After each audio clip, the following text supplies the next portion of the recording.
is in four-part, Part 1, Part 2, Part 3, and Part 4. Now look at Part 1. Part 1. You will hear a telephone conversation between a woman who is selling some furniture and a man who is making inquiries about it. First, you have some time to look at questions 1 to 5.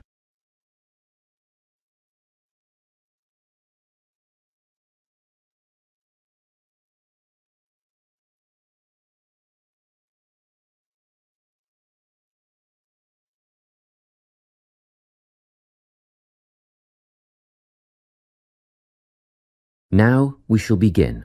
You should answer the questions as you listen, because you will not hear the recording a second time. Listen carefully and answer questions 1 to 5. Hello, Carolyn speaking. Hello, my name is Lincoln Faraday, and I'm ringing to see if you still have the bedroom furniture that you advertised for sale. Yes, there are 3 items left. 2 bedside tables and a dressing table. Oh, good. They're just the items I'm after. Tell me, what's the construction of the bedside tables? I mean, what are they made of? Well, they're a matching pair and they're made of wood. But the wood has been painted. It's not brown anymore. It's been painted cream. I see. Each table has a shelf and 2 drawers. Oh, and the drawers have square brass handles. Quite modern and quite nice, really. And what about the dimensions? Well, each table is 50 centimetres wide. That's good. Much bigger than that, and they wouldn't fit beside my bed. I live in an apartment where the bedrooms are quite small. What I really need to know is how tall they are. You see, my bed's quite high. 65 centimetres high and 45 centimetres deep. Thanks. Just a couple more questions about the bedside tables. What condition are they in, and how much are they? They're in perfect condition. There isn't a mark on them. I had them painted professionally, you know, so the finish is much better than you'd normally expect. As for how much, I think £15 each would be fair, but I'll only sell them as a pair, so that's £30 all up.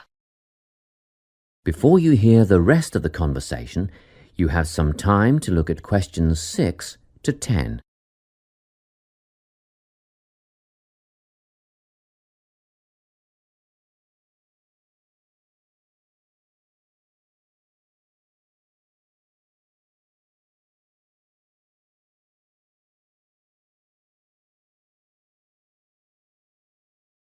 Now listen and answer questions 6 to 10. Now, can you tell me about the dressing table? Yes, it matches the other tables in colour and style. Good. How many drawers does it have? 5 altogether. The bottom 2 drawers hold more as they're deep. And the dimensions? How wide is it? That's all I need to know. It wouldn't be more than 1.5 meters, would it? Well, just under actually. It's 1.25 metres across. Does it have a mirror? 3. Sorry? It has 3 mirrors, you know, a central one and a narrower one on each side. And they're all adjustable. I see. And the overall condition of the dressing table? Well, it has a couple of scratches on the surface, but it's still in good condition, so I'm asking £50. Could I call round and have a look later today?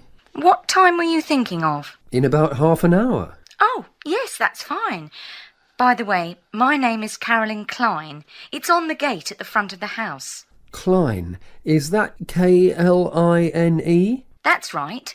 And I live at 19 Domain Road. Did you say the main road? No, Domain. D-O-M-A-I-N Road. That's just off Ashgrove, isn't it? Yes. See you soon then. Yes, in about 30 minutes. That is the end of Part 1. You now have half a minute to check your answers.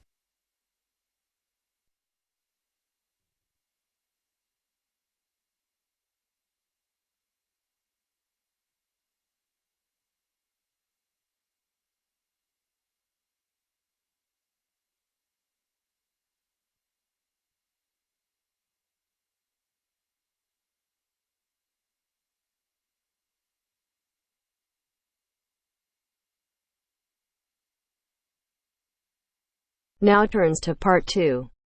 Part 2. You will hear a parent educator talking about childhood accidents.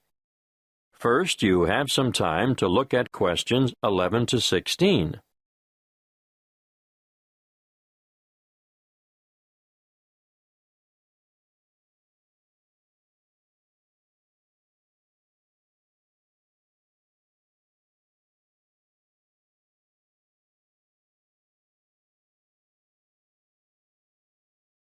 Listen carefully and answer questions 11 to 16. I'm sure you are all aware that babies, infants, and children are exposed to an enormous number of potentially serious accidents all the time. Accidents where vehicles are involved are always awful, but particularly so when children are injured. Now, of course, most should never happen, but unfortunately, the casualty lists increase every year. It still surprises me that so many youngsters fall from shopping carts, for example. With small children, however, the highest proportion of accidents will occur inside the house or in the backyard. Many of the risks are obvious, but are often ill-considered, even in well-organized homes. Older children are exposed to a greater number, for they are also open to the hazards of the adult world. This should be kept well in mind by parents. Education is vital.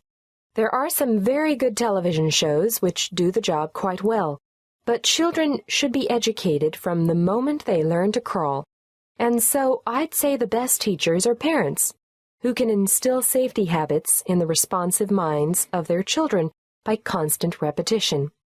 In this way, they will gradually learn to avoid the danger zones. Of course, if they go to preschool, there'll be fewer hazards there, but I'm going to cover a few of the important household areas now. Firstly, kitchen hazards. The family kitchen is actually no place for a child, although children may spend a lot of time there with their mothers. All I can say is never leave saucepans on stoves with their handles jutting out. It's easy for little hands to seize hold of them, and adults can even catch themselves on them too. Scalding is a serious issue for grown-ups and children alike. If you are transporting dangerous items about the kitchen, always look to see where children are standing. Hot items are naturally high risk. Cooking with an infant at your feet can be very dangerous. Be careful with sharp and heavy objects as well. And not the least of dangers is treading on the child, or their hands or feet at any rate. Let's move on to poisoning now. An amazing number of household items are potentially lethal to babies but are often carelessly left around. Bleach, drain cleaner, and similar items should be kept out of reach of infants, who have no idea of their risks. And a word of warning here, never reuse juice bottles as containers for lethal fluids, and never leave these items within access of infants. Playground equipment deserves a mention too. Even in the most skillfully designed playground, accidents occur. We all enjoy the seesaws, but do make sure that they are evenly balanced. Personally, I don't understand the attraction of the roundabout. It makes me feel sick to my stomach, but the little ones enjoy the ride. Swings are great fun, but children just don't understand the danger of a swing suddenly coming back and striking a standing child. The results are often big bruises or even broken bones. Fractured skulls are the worst playground injuries I've seen, and these are common when young ones fall from a height such as the top of a climbing frame. I think the slides are much safer. Whatever your preference, though, be sure to keep a watchful eye on your children in the playground. Before you hear the rest of the talk, you have some time to look at questions 17 to 20.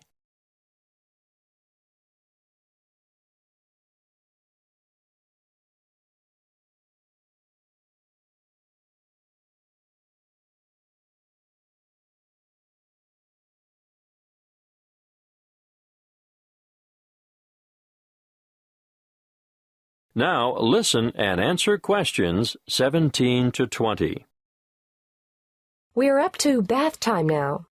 You know that you should never leave a baby alone in a bath because it's possible for babies to drown in a few centimeters of water. But how many of you have been tempted to go and grab the phone when it rings? My advice to you is to let it ring. And remember when you're filling the bath to put cold water in before the hot to prevent severe scalding, in case baby climbs in before it's ready. Moving on to electrical dangers, first of all, power points. These have a fascination for toddlers, and they'll shove things into the holes like hairpins, nails, screwdrivers, you name it. Points should always be fitted with protective plugs to prevent this. Teach children to respect all electrical appliances because they are all potential hazards. Do I need to mention cigarettes? Unfortunately, I still see parents smoking in spaces where their children have to inhale the cigarette smoke. We all know the dangers of secondhand smoke. But even leaving a packet of cigarettes within reach is dangerous because eating just one cigarette may poison a small child. If quitting the habit is too difficult, please ensure all tobacco products are kept out of reach and smoke outside. Lastly, given our cold winters, I need to warn you about heating systems. Open fires and heaters must be covered by protective devices. Even radiators and other sources of heat, which are attractive to children, can cause a nasty burn on sensitive young skin. Remember, there is never a good time to leave infants by themselves in a room where there is an unprotected source of heat. That is the end of part 2. You now have half a minute to check your answers.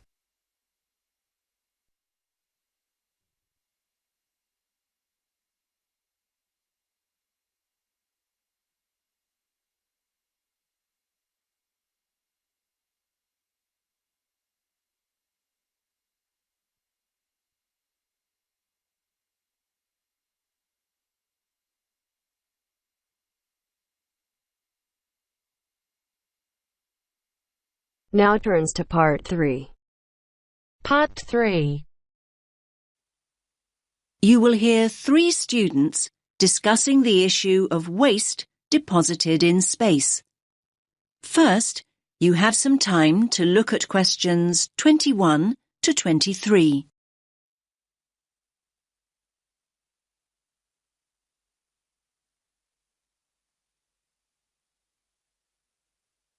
Listen carefully to the first part of the discussion and answer questions 21 to 23. Hey, did you manage to go to the talk by Dr. Chadwick this morning, Andy? I was there. What happened to you, Sam? My bike had a puncture. Seriously. Anyway, Ruth, I bet you took some notes. Can you fill me in? Sure. It was all about space junk. Really interesting, actually. I mean, I knew about how much rubbish humans are dumping here on planet Earth, but I had no idea how much junk there is flying around in space. Did you know that there are literally millions of pieces of rubbish orbiting the Earth as we speak? Not until now, I didn't. They reckon that around 100 tons of very small objects, like mainly dust, drops on Earth every single day. Yes, that's what she said. I thought space junk was all man-made. I can't believe they know so accurately how much is actually out there. Do they track and monitor it all the time? Yeah, they do. According to the talk, there are nearly 25,000 objects larger than 10 centimetres in diameter now orbiting the Earth. And what does all this space junk consist of? Isn't it all discarded parts of rockets that were either broken or left behind after space missions, like Apollo and all those spacecraft from years ago? Well, yes, but not only that. All other kinds of debris that we've dumped in space too. Anything from dead satellites to loose metal screws. There are even tiny particles of paint and liquid coolant. You now have some time to look at questions 24 to 26.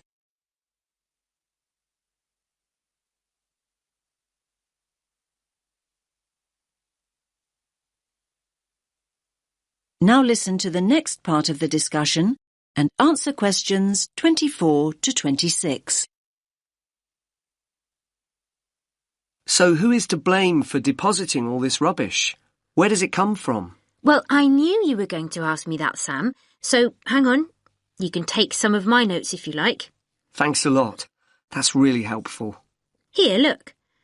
Over a third, 37% to be exact, comes from Russia.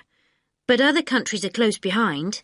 Another third, well, just under actually, 29% is from America, and then 28% is from China. Yes, but other countries, like India, are adding to the rubbish pile. And don't forget the European Space Agency also has spacecraft in orbit. That's true. We're talking serious space junk here. Pretty serious, I'd say. So come on, what do you think are the chances of something solid dropping from space onto our heads? Good question. Everyone asked that. Dr. Chadwick said at least one piece of junk falls to Earth every single day. But look at it this way. Earth is a pretty big place, so actually the statistical chances of being hit are extremely low. You now have some time to look at questions 27 to 30.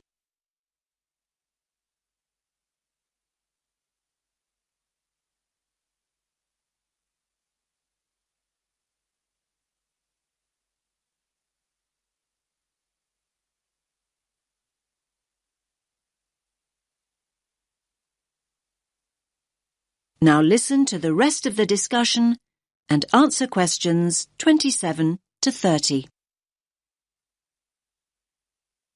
So are you saying I'm more likely to win the lottery? Well, just think about it.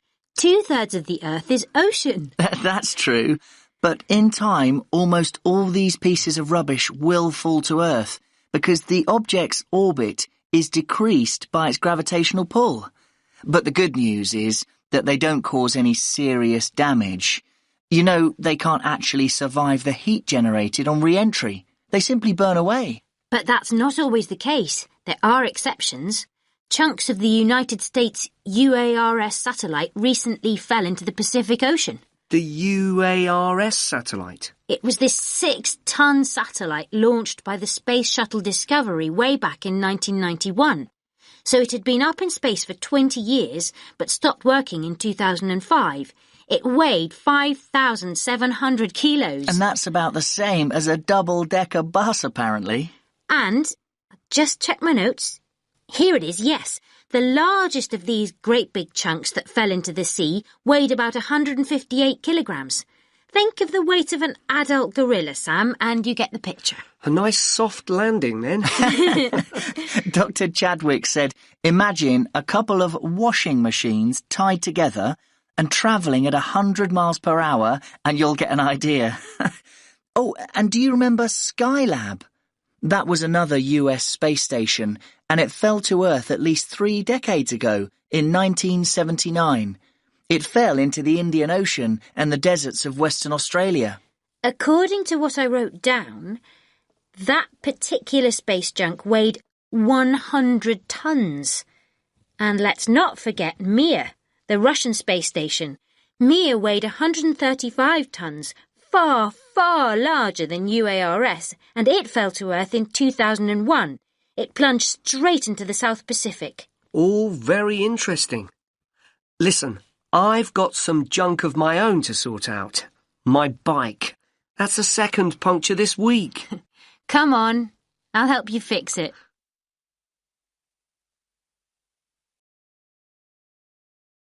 That is the end of part 3.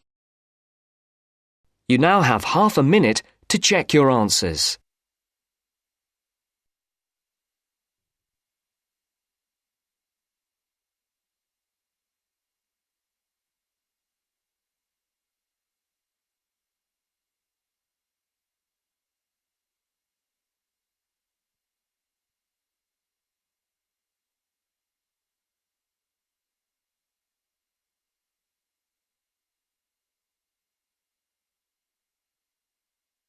Now turns to part 4.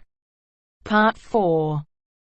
You will hear a talk given by a lecturer in the Environmental Studies Department on agriculture and environment.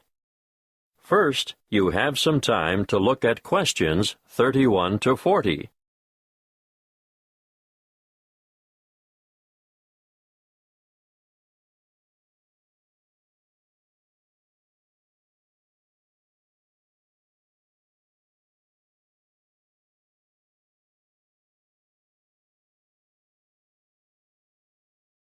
Listen carefully and answer questions 31 to 40. Welcome to this lecture on agriculture and the environment. I hope it is enough to make some of you decide on a career in the field of agricultural science. As you all know, food is a basic human need, and producing enough of it is the single greatest challenge facing the modern world.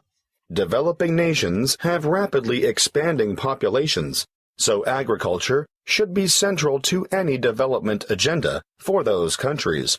What's more, 75% of people in the developing world are dependent, directly or indirectly, on agriculture for their livelihood. And for many low-income countries, it's the most important sector of the economy, accounting for 50% of GDP, and sometimes it's the primary, if not only, source of foreign currency. Now, of course, when I talk about agriculture, I am using the term to encompass more than just growing food crops. Of course, livestock farming, fishing, and forestry are included. In order to combat wide-scale food shortages, agricultural research programs are underway in many areas. Using science is one way to increase productivity.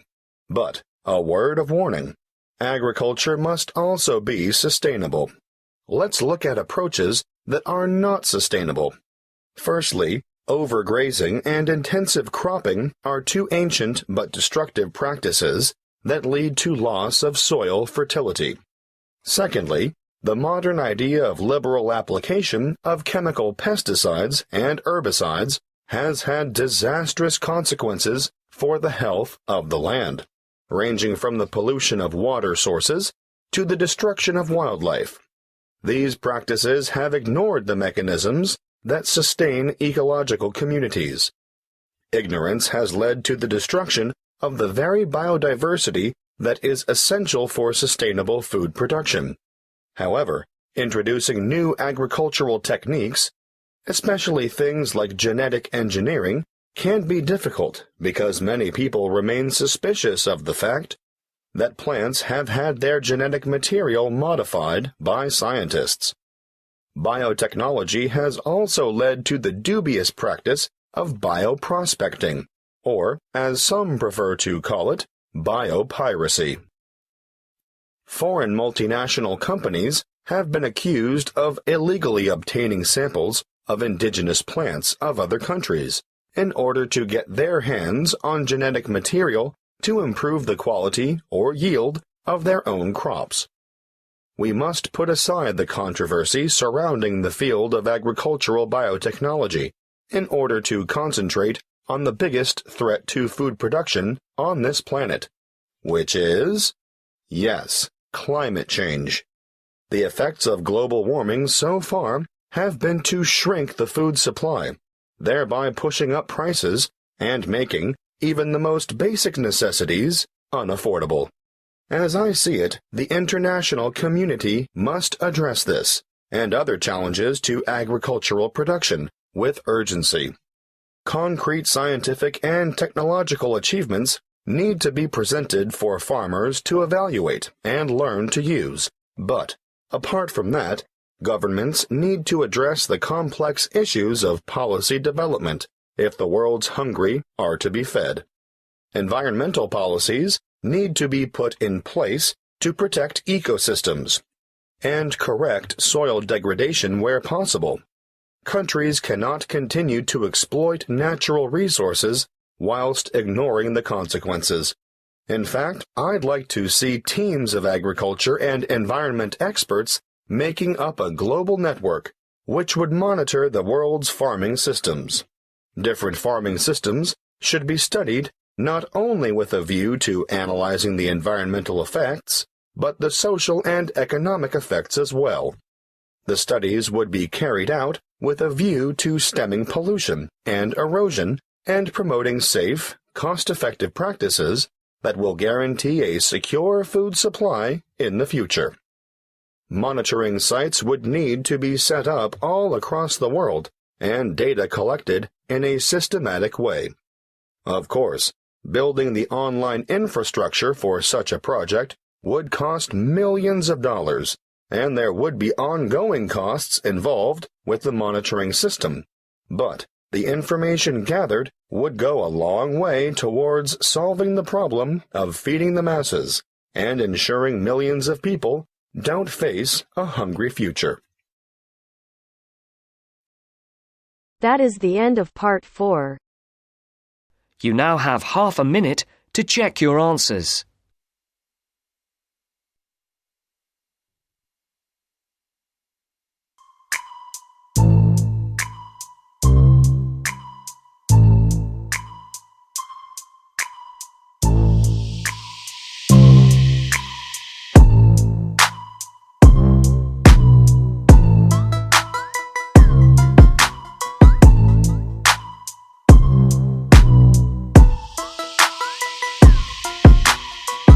That is the end of the test.